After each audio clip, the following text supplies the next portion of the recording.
Absolutely phenomenal morning, guys. I am your host, Sean Wright East. This is your Breakfast with the Brand. I am flanked by the most phenomenal Bobby Jackson. How you doing over there, sir? You look confused. Yes, yes. I was looking at the lighting. I was like, new place, new spot. Yeah, No, actually, I was headed out. I was at the airport and got a hit and another spot to go hit. So I thought I was going home, but business is like surfing, guys. You got to catch the wave. wow. Yeah, I'm doing phenomenal, coach. Phenomenal. It's a tactical Tuesday for me. I gotta execute a training today at 18:30 for some phenomenal leaders, some phenomenal veterans. So I'm excited about that. Very good, very good. Catch the wave, ride the wave, guys. Literally, I was in the airport, ready to go, everything ready, and I got a hit, and I said, you know what? I'm gonna take this one. I'm gonna take this one. You want to always be on top of your game, and you want to realize that when the waves are coming, the surfing is good. So you want to catch the wave, ride the wave. Ride the wave. We're on IG, Facebook multiple times, YouTube, LinkedIn, X. We're on every platform there is. I think we're pretty much global right now. We got a lot of people looking in from a lot of different places. I want to talk to you about a couple different topics today. Revenue driving. Let's talk about the revenue driving. Like, how do you drive revenue? How do you become that person? How do you catch that wave? The first thing you have to do, guys, is personal brand. You gotta be personable. You gotta have that personal brand. People have to know who you are, and you have to make yourself desirable in the marketplace. How do you make yourself desirable in the marketplace? What does the world need now? Remember that song? What the world needs now? What does the world need now? And I think more than anything, I'm going to close these pretty soon because I think the lighting is different in here. But I think what the world needs now is authenticity. Authenticity and being genuine more than anything else. So you want to ask yourself, am I being authentic? Am I being the genuine person? Am I being the actual, well, this is what your people say, right, Bobby? The best you can be? Yeah. Isn't that the Marines thing? Be the best that you can be? Personally, I think we say that in a very interesting way. I know the Army says be all that you can be. The Marines is more of like I don't think we have one of those. Like, I'm sure we do, but it's more of like yeah. The army says be all that you can be. So ask yourself, Yeah. are you maxing out, guys? Are you maxing out? So I get to the hotel yesterday. It's late. I go work out. I jump in the sauna. What are you doing to max out? I went to sleep probably like between 11 and 12. So I can hit it early in the morning and be here with you guys, right? And I was on LinkedIn all over doing the things that we do over there. I'm just wondering, like, were you on the call last night, Bobby? I was, yes. Okay, so we had Amber come in and she did the social media piece, guys. So listen, are you maxing out? Because when you max out, this is the thing about driving revenue. And we're going to go to a break in a moment, but this is the thing about maxing out and really, really driving revenue. It's not about you. It's not about you. You have to build your personal brand, but you build your personal brand so that you can build a phenomenal team. So while I'm, jet setting and doing the things that I like to do, my team is still holding it down at the fort, doing the phenomenal things that they do, because I've been blessed to have the right mindset about maxing out and doing the best things that I do. Right. So I just want you to think about that. What are you maxing out? Are you doing the absolute most that you could in your capacity? And if not, what is the expectation? We'll be right back. This is the Breakfast with the Brand. There's slow growth and then there's scale. There's incremental growth and then there's exponential growth. What I want to talk to you about is adding a zero to you and experiencing exponential scale. Incremental growth says 1 + 1 is 2. Exponential growth says 1 + 0 is 10. Incremental growth says 2 + 2 is 4. Exponential growth says 5 + 0 is 50. Guys, listen, when you add a zero to you You can add a zero to the marketplace. You can add a zero to the value that you bring. So you can add a zero to your family, add a zero to your legacy. This is what we're talking about. We're not talking about incremental, we're talking about exponential. I always say that business is a spiritual game. Just imagine when you combine your skills, your values, your abilities, your talents to something bigger than you, something greater than you, something like the power of exponential. That is adding a zero. Add a zero to your competence, add a zero to your confidence. This is about adding a zero in your life, your value, your industry, and your mission. Let's grow.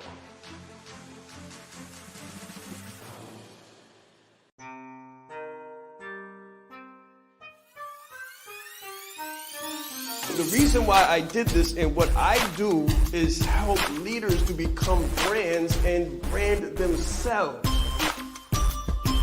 You train people how to treat you by how you treat yourself. I teach authenticity marketing. If people can take advantage of you, they will in your personal or professional existence. My biggest takeaway just from day one is you are the brand.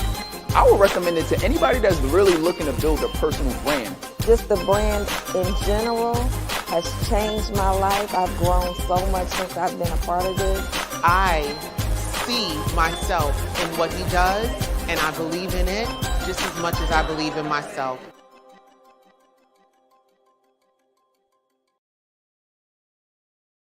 All right, all right. So I think the lighting is a little bit better when I close the blinds. Listen, guys, it's about positioning yourself as the leader in your vertical.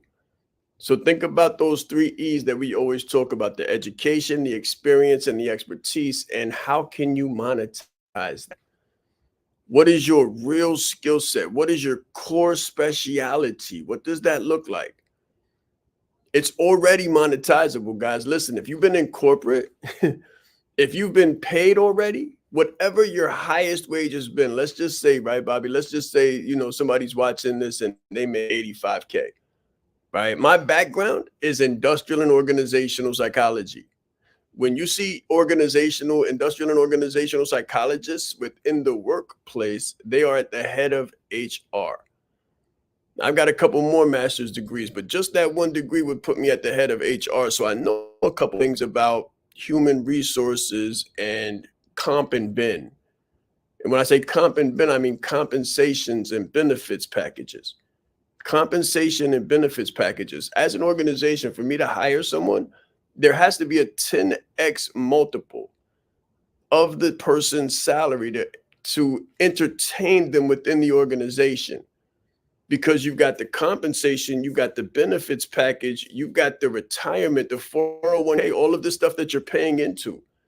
You got what it took to hire them. You've got the risk of the overturn and the churn and having to replace them within the organization. So if you're getting $85,000 in your position, you're bringing the organization $850,000 worth of value. Now, when you remove the organization from the equation and you take your value direct to consumer, your time, your intelligence, your thought, your capacity, your energy, when you take that human resource direct to consumer, you get the 10x multiple. You make the 850 as opposed to 85. But you got to see yourself the right way.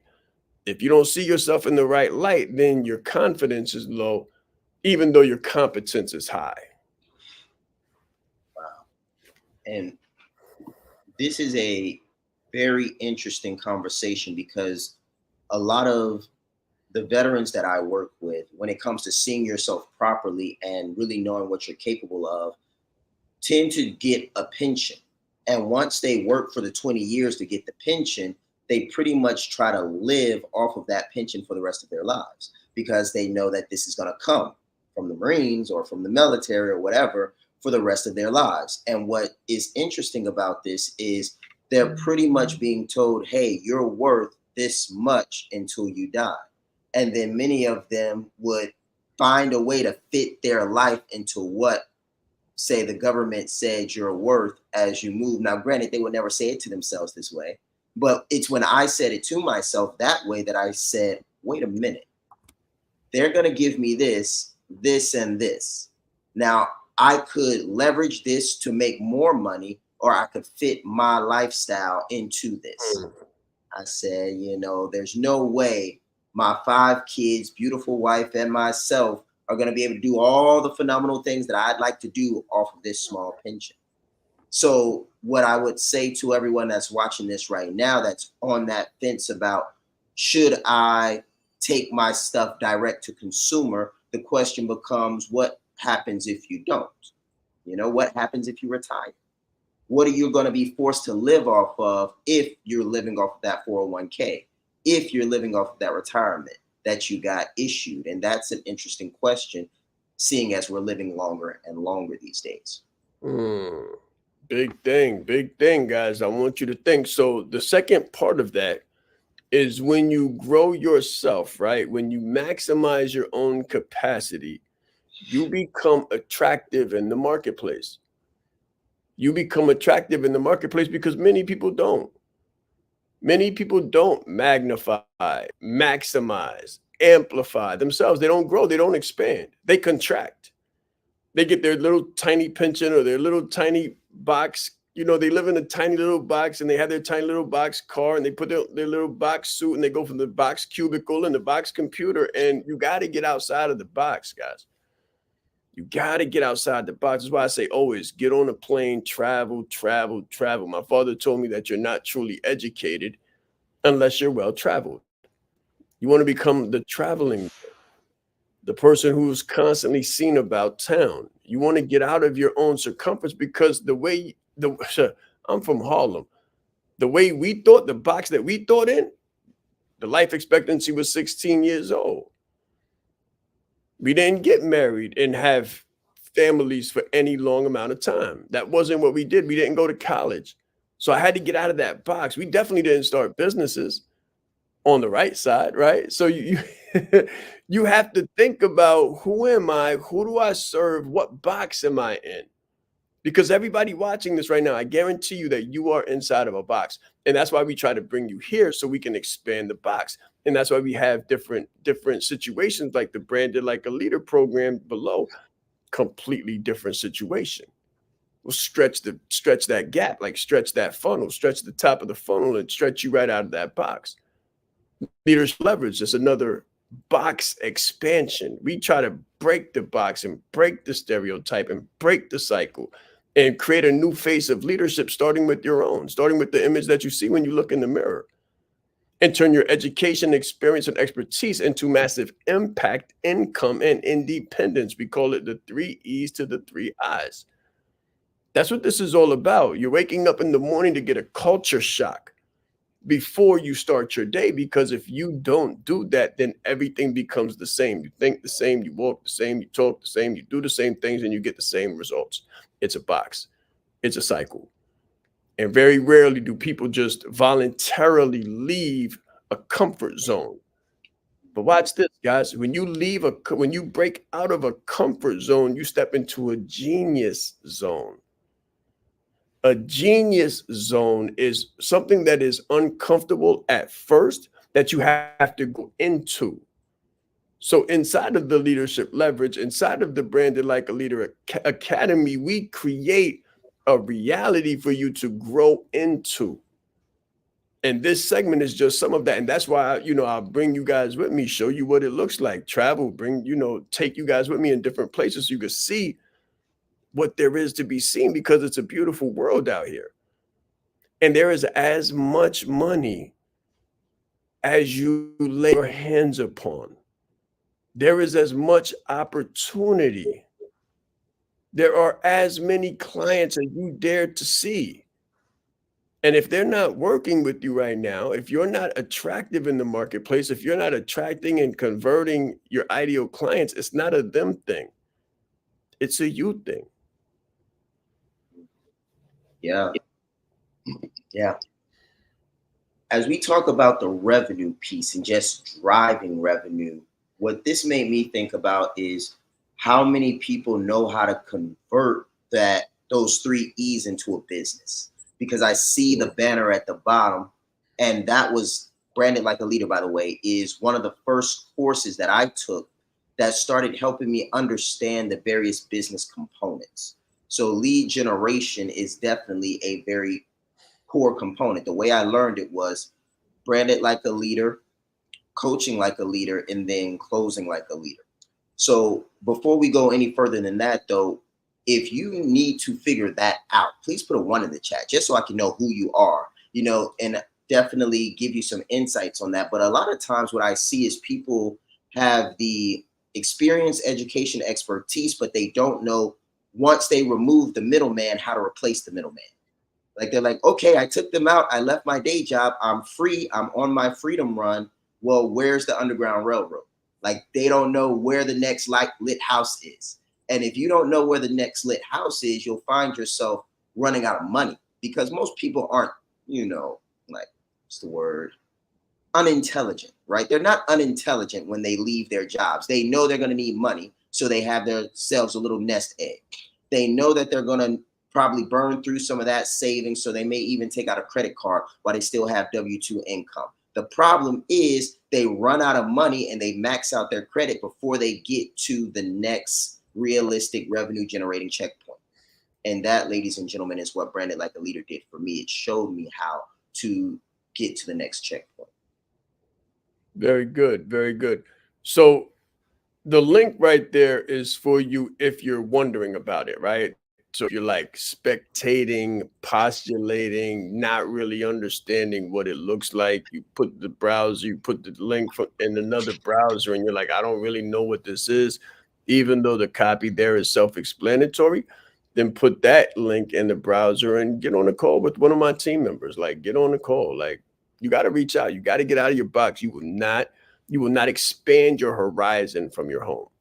That's a fact. You will not expand your horizon from your car unless you're driving cross country. It just won't happen.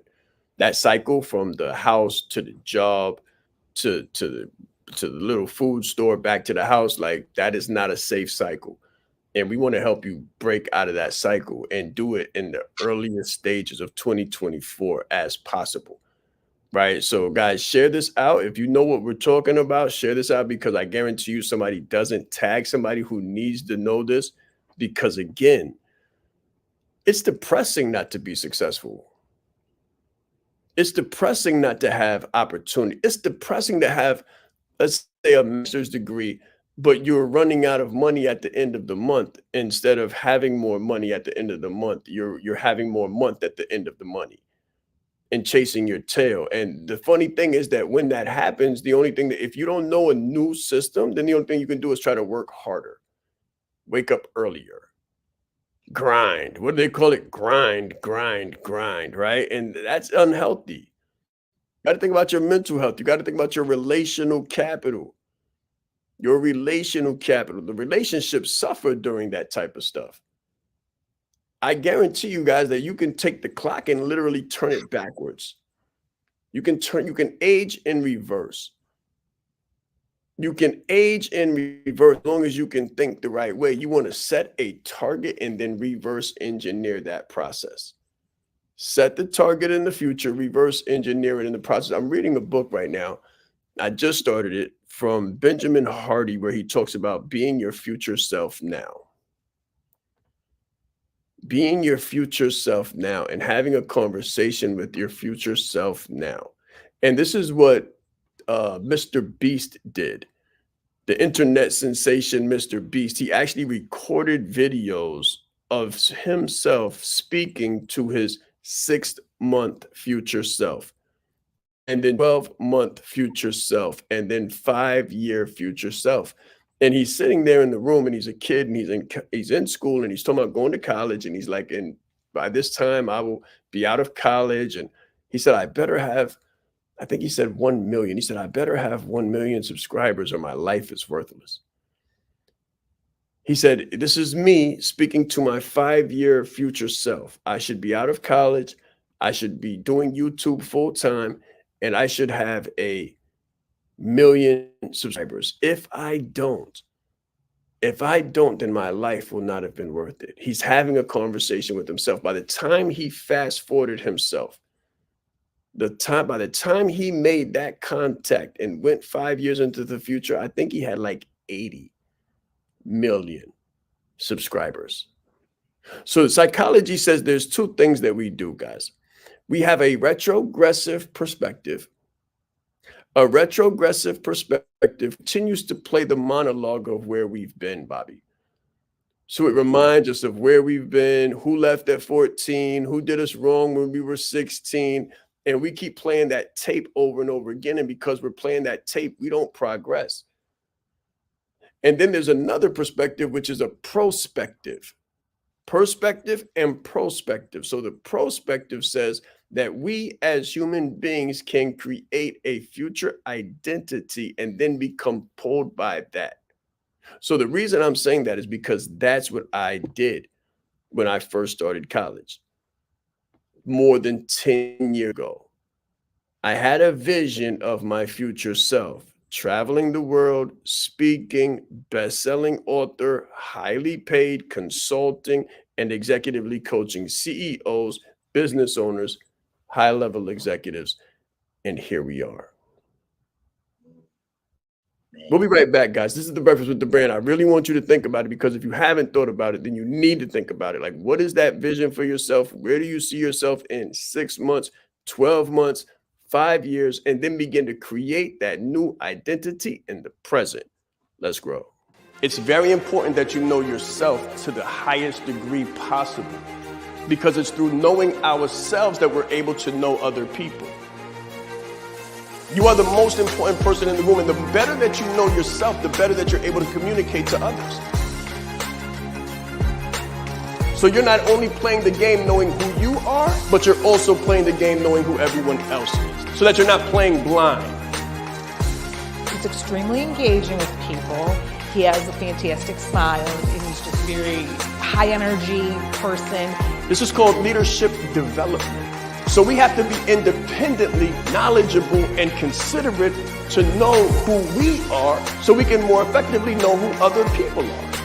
As the leader, it's your responsibility to allocate resources in the right places. If you don't know how to communicate effectively, you're losing the battle. I said Sean Ra'is. I'm proud. I said Sean Ra'is. Leadership is not the brand they made for us. Listen, he brought fire, heat. He didn't hold back. 20 years down the line, what I could sell, why not serve first? Service over salary. Branding like a leader closes the gap for people who want branding. Speaking like a leader closes the gap for people who are nervous about speaking. If Steve Jobs would have speculated, we wouldn't have Apple. He changed lives. He helped people open up their business and start their business. We are the brand. Some people say, Sean, should I quit my job?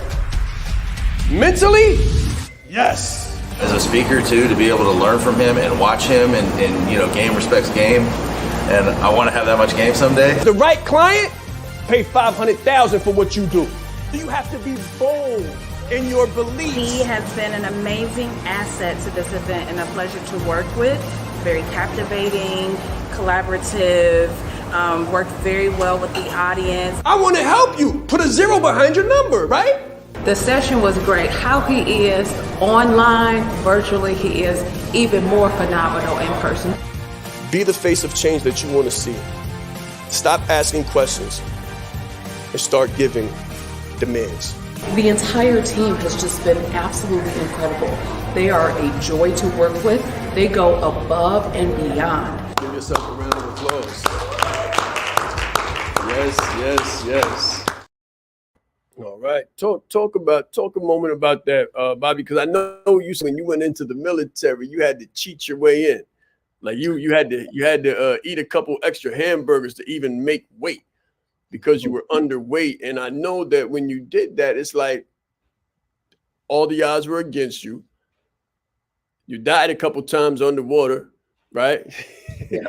You died and came back a couple times underwater. I know during Saturday you was talking about going into stasis where your body locks up on you. Talk about the future perspective that you have to have, and the vision of yourself that you have to cast out into the future so you can pull yourself to that person as opposed to being pulled back by your past?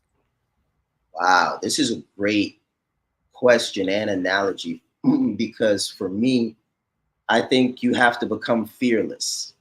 You have to be fearless to do this to a degree because for me, every time I was about to do something like that, like get rhabdo or go into the swim qual or do something that was big to me, I was always a bit nervous, a bit not necessarily fearful, but fully aware of the reality. And the reality in the military is you can die. Like really, I've seen people fall off of the A tower, break their necks and get rolled off. Literally, and this is a training environment.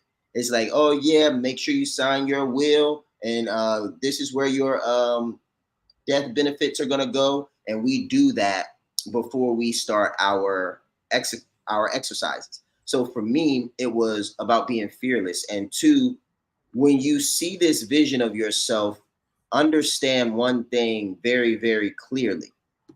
The future version of you doesn't care what the present version has to go through, as long as you arrive. I'll say that one more time. The future version of you does not care what the present version of you has to go through for you to become who you need to be. And that's the other second half of this for me. As I went through the military, I'm eating the cheeseburgers, I'm drowning, getting brought back to life. As I'm going through this entire experience, the future version of me, the Marine version of me, could care less if the present version dies. And that's very, very interesting mindset to be in. You know what I'll say? That the present self actually has to die. And this is why a lot of people get put in the precarious predicaments that they do repeatedly. For myself, you know, I'm in Harlem and I just kept getting in trouble. Same thing in school. Kept. I couldn't stay out of trouble to save my life. There was something that was forcing me to become a better version.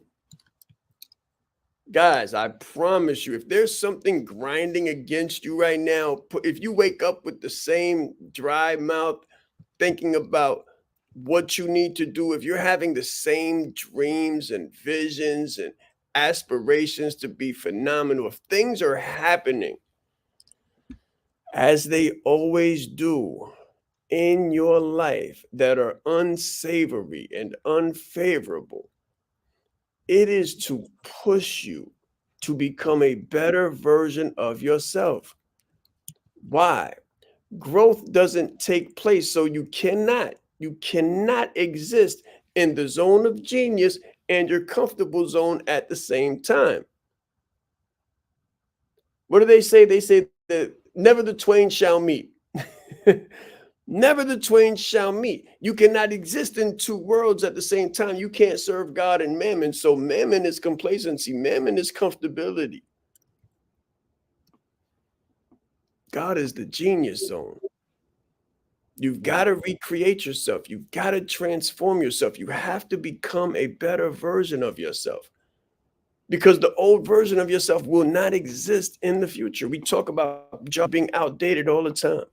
We talk about AI replacing the latency and the complacency all the time.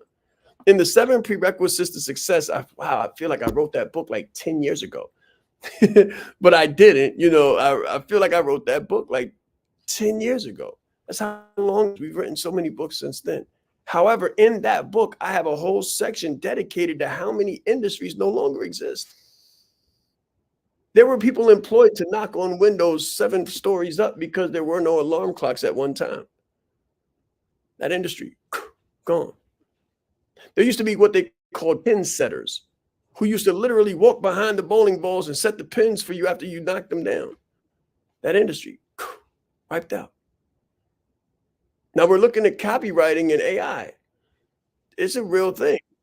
As they get more and more psychological and more tweaked and popped and custom fitted and situated and more intelligent, Copywriters are fighting right now because a person can click, a person can say, give me a 3-page, give me a 3-page dissertation on X. Now, not literally dissertation, but they can say, give me 17 paragraphs on personal branding, and AI will spit it out. So copywriters right now are in a very precarious predicament. Very precarious predicament. We've got, there's an influencer right now, very well known, very famous, huge, one of those monsters in the game, talking about closing with AI. Closing. Now just imagine if you could hire a closer or save that revenue and put a program or install a program and have the setting, the nurturing, and the closing taking place on speed dial, on autopilot while you sleep. This is the age that we're coming into. The one thing that AI has not been able to crack the code to, and I'm sure they're working hard on it, is authenticity. Authenticity, genuine emotion, experience, the experiences that someone has had. So no AI computer can tell you that they grew up in Harlem in the late 80s, early 90s, and what it felt like to watch as it was like a third world country because of the war on drugs or the war on us, or what that looked like, and having their best friend gunned down in front of them and walking past their own name on the wall, and the thoughts that took place and the emotions that took place and the raw visceral feelings that took place that produced the person that you're looking at now. AI hasn't figured that out yet. But watch this. When you don't go deep like that, you're easily replaceable. When you don't go deep like that and pull out those visceral character points, character reference points, and experience points that make you really at the core who you are, then you're easily replaceable. You don't brand you, but you brand what you do, and you say, I'm a copywriter, I'm a speaker, okay, great. Easily replaceable because there's no differentiation. There's no differentiation because you're superficial and you're not going deep enough to crack into that genius zone, and you're in a comfortable zone. And I guarantee you that within 5 years, all of these comfortable zones will be washed away. You know, this made me think about a very simple phrase: make history. That's what it made me think about, make history, because if all you are today is all you'll ever have, you might as well make it a historic experience. And a historic experience. And what I mean by that, like, just to take this a little bit deeper, let's just say AI comes in 5 years and just takes over everything that could be done by menial labor, right? It takes over everything. Mediocrity. Right? Mediocrity. Once it does that, only the people that have a personal brand that represents excellence and the highest of standards will be able to compete at levels that AI cannot. So the question then becomes, what am I doing today to make sure that I protect my next 5 years? Because if you try to start 5 years later, you know, it's too late, so to speak, at that point. Not necessarily too late to start. It's never too late to start, but it's always more advantageous to start sooner. So the question then becomes, what do I need to start on? Like, what's the first thing that I need to do? Well, I would say getting the brand established. Start building the brand. Plant the brand seed, because for me, I did not start out in the blue shirt, blue tie, black blazer.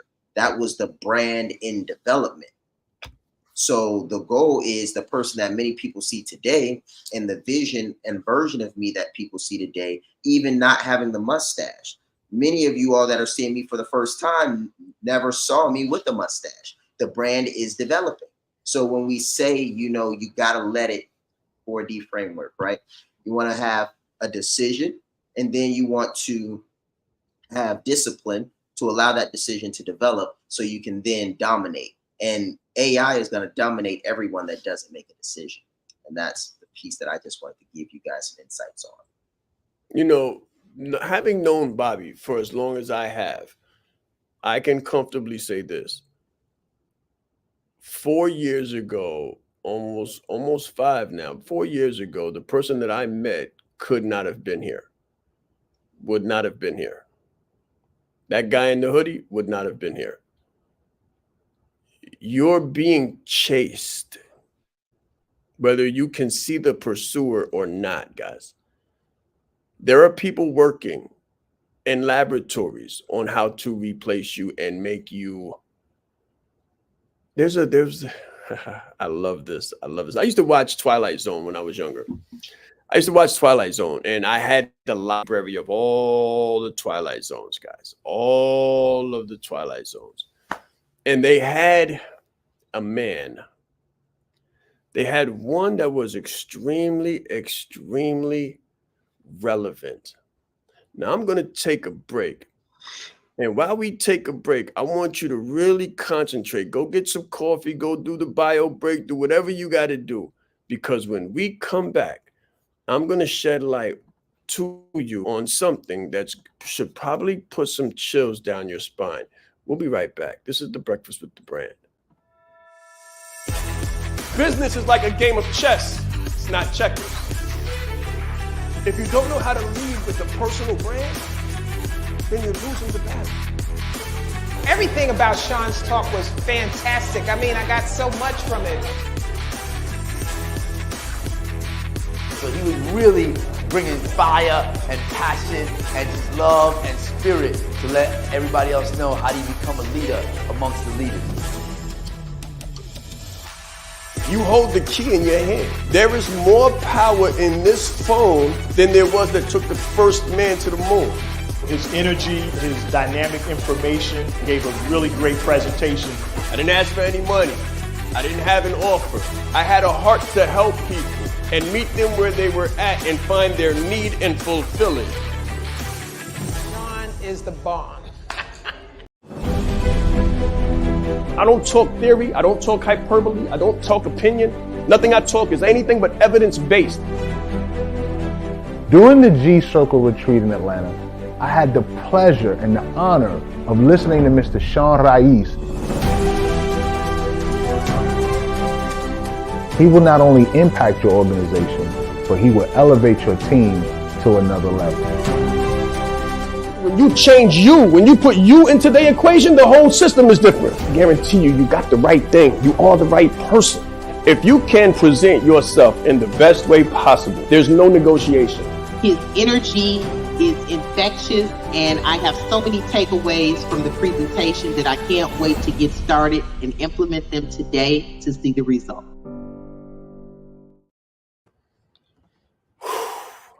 The obsolete man. The obsolete man. This guy was a librarian. He was a librarian, and he was brought before the government. And he was trying to explain and justify why he existed. And the government was saying to him that you are obsolete. People don't even read books anymore. Your thoughts, your values, your opinion doesn't matter. You should watch it. That's my homework for you. Go watch The Obsolete Man on Twilight Zone, and it should literally scare you to action. Because a lot of us are not moving with the right intention. I don't see the right energy in the airports, in the meetings, on the Zooms, in the rooms. It doesn't make a difference where I'm at. There's a different energy about people who realize that they're being pursued. A lot of people are very, very comfortable right now. And they don't understand that they're about to be obsolete. Wow. You know, the Marine Corps has done something very similar as far as MOSs are concerned. So your military operational specialty, right? So what they've done is certain MOSs or jobs, we're going to just use the word jobs, have been converged into one job. And I'm going to take you guys somewhere with this so you can see what's happening. But you can see it in more of a real-time perspective. So let's say supply used to be comprised of 3 different workers, 3 different job workers. Now supply is comprised of 1 job worker. And what they did is they fired the other 2 jobs, and they took the information and education, like the information and knowledge that those 2 people held, and they automated it. And then whatever they couldn't automate, they made the 1 job learn. And once they made that person learn it, they got rid of the 2 MOSs. Like literally, if you couldn't get another job, then they forced you out of the military. Like your job was gone. And this literally happened. So as those people's jobs were gone, people started trying to compete. And what happened in the military, because we're talking about what's going to happen, I'm telling you how it actually happened and looked in real time when I was in the service. So you can know that what we're saying is not hyperbole. So here's what happened. 2 of those jobs disappeared, and then it got automated, and 1 person or 1 MOS, 1 job type had to learn all that stuff. The next thing that happened, which is very interesting, is the promotion structure changed. Things became a lot more competitive.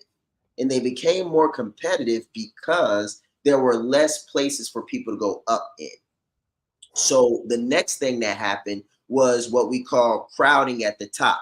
So because a master sergeant or someone that's really high at the top makes so much money, if those people don't retire, and please hear me, I'm about to connect this to business, so I'm just walk with me.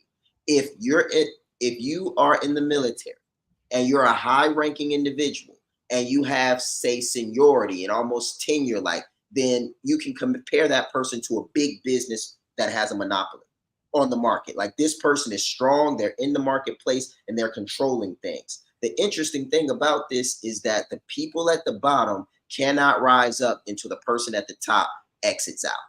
Now, how do we tie all of this back to AI, tie all of this back to you getting your positioning right and not being a number, not going obsolete? Well, it looks like this. Everyone that is currently climbing the ladder right now is all vying for the same spot. They're all vying for the same dollar, so to speak. The question becomes who gets those dollars. And the answer of who gets those dollars is normally the person best prepared to receive them when they're flowing. And that's where the brand has helped me the most. The brand helped me the most because I was in the military, getting a W-2 income from the military, but I needed to get revenue. And revenue was coming to a lot of people. It just wasn't coming to me. So the moment I branded myself and the moment I started learning how to coach and I started learning how to speak and close, I pretty much took everything that I was already doing that was becoming more and more obsolete. And then I converted that into a brand that allowed me to attract the money to me so that I could then move up market, meaning increase my prices and become a person in my vertical that is an authority. So I know I gave you guys a bit of an analogy, but many of you all are still in the workforce and can appreciate the analogy that I gave. There's some people that's been around. They're not even, like, they shouldn't even be working. They're like 60 years old, but they're still there and they still have their job and they're still collecting a lion's share of the pot of money that's attributed to labor, and you can't get to that money because they're sucking it up.